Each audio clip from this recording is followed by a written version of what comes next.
Gavin Esler. Well, joining me now, the historian David Starkey, the author of Chavs, Owen Jones, and the author and broadcaster Dreda Say Mitchell. Thanks very much to you all for coming in. Do you think this has been a profound cultural shift this week, David Starkey? Not this week. And whether this week is a huge incident, I'm sorry, I'm a historian, will only know in the future. Only the outcome will determine. But I think what this week has shown is that profound changes have happened. The two things about these riots. The first is, in one sense, they're completely superficial. Somebody brilliantly put it there, it's shopping with violence. It's merely extended commercialism. I think, for me, the key image was the woman coolly trying on a pair of trainers outside a looted shop. So that's one aspect of it. The other, though, I think there has been a profound cultural change. I've just been rereading Enoch Powell, The Rivers of Blood speech.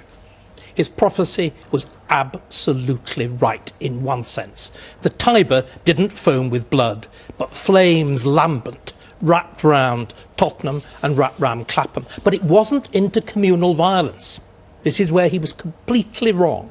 What's happened is that a substantial section of the Chavs that you wrote about have become black. The whites have become black. A particular sort of violent, destructive, nihilistic, gangster culture has become the fashion.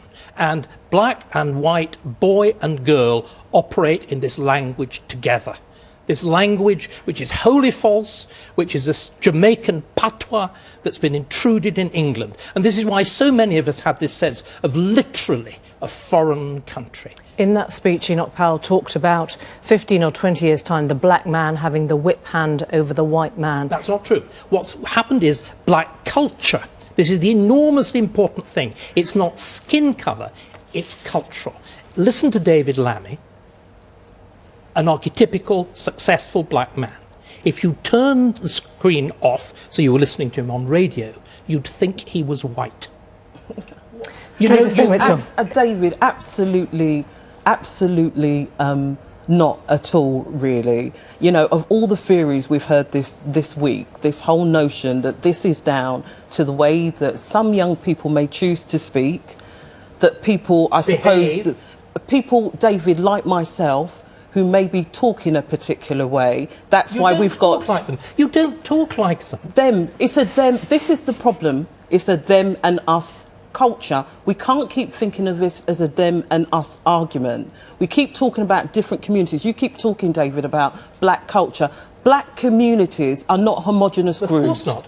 So there are black cultures, lots of different black cultures. What we need to be doing is we need to be thinking about ourselves as not individual communities, as one community. We need to stop talking about them and us. We need to be talking about our children. We need to be using words like we, and stop putting this blame on different people. The blame culture has got to stop. We've got to face head on what the issues are. Just to understand, when you're saying that white culture has adopted black culture, are you saying that has been at the heart of the rioting? Is it black culture that has caused rioting?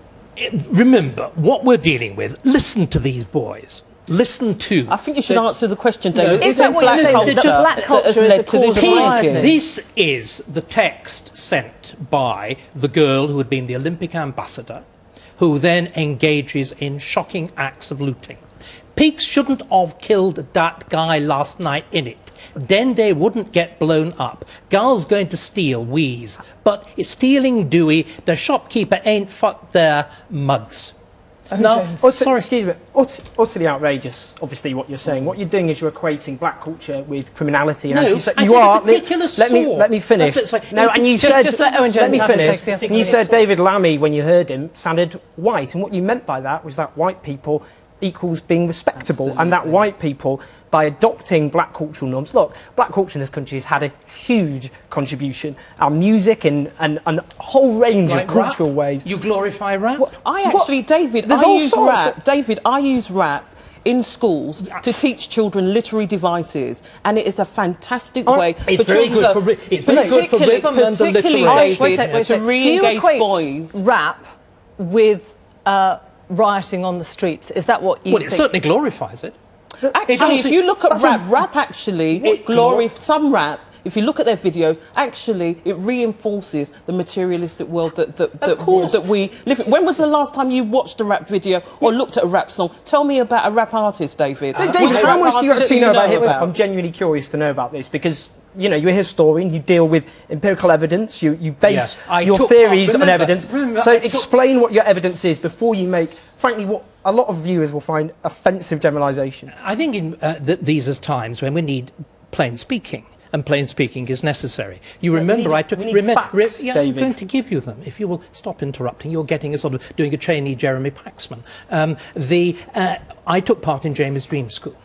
I was involved in this. We used rap. We used rap to explore particular notions of masculinity, of violence, of dominance, of the relationship between old aristocratic violent practice and modern gang culture. So I mean, it's interesting. It is historically interesting. So when we look at the facts, just bringing this back to the rioting, when we look at the facts, clearly it was not a riot that was only dominated by black people. It was there were many white people. We've seen the training that gave them course. Are you saying those? It started as a black protest about the killing of a black man.